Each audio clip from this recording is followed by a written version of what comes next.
Hello all and welcome to another Winged Review. Now, a little while ago my flatmate got me to watch Still Magnolias, which the 1989 version starring Julia Roberts, Dolly Partson and all that lot. And he loves the film, so I just heard about it and it seems to become some sort of a cult classic over the past few years.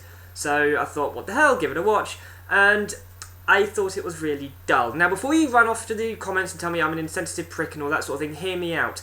James did tell me before we watched it that it's not high action-packed adventure or anything like that. It is just about these 4 or 5 friends in a South American village, and it is just their lives, really, which I thought fair enough, it could be a good film.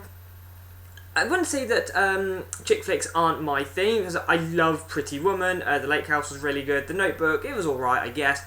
So, it's not because it was a chick flick that I didn't like it, I didn't connect with any of the characters, because it flicks so much between the 5 or 4, however many there were. I didn't really have any sort of connection with any of them, and so when things happened, I didn't really care. I don't know if it's based on a true story or anything, but I just didn't really care about what was happening. And the one character that I really did want to know more about was Julia Roberts' character. I can't remember her name. Spoiler alert here, but she does get cancer during the film, and she dies towards the end. And when she dies, James was almost in tears pretty much, but for me I was just like, oh, that's really sad, moving on.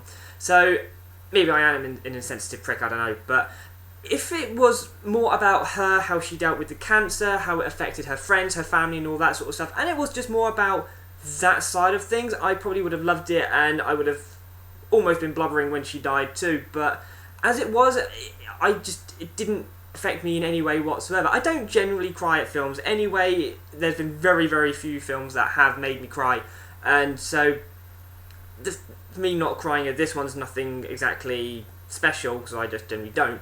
But if it had just focused more on Julia Roberts' character and her side of things and the effect her having the cancer and coping with it had on her family and the friends, I probably would have actually been closer to crying. I probably wouldn't have still, but I would have just cared more when that actually happened and all that sort of thing. So it had its moments during the film generally, of course, and there were some funny moments, some sad moments and all that sort of thing, but there wasn't really enough of them to sort of keep me interested in the film and to make me care about the characters to really get involved. So it just didn't work for me. I mean, I don't really have much more to say about the film really, because not really much happened in the film, but it seems to have become a cult classic, so I'm sure me just saying that won't really change that way about the film, but it could have been much better for me anyway if it had just focused on Julia Roberts a bit more, but as it was, I just found it really dull. And I said during the Dharma review that I did recently that there was just a lot of talking in that and it was really dull, and it's probably the same in this,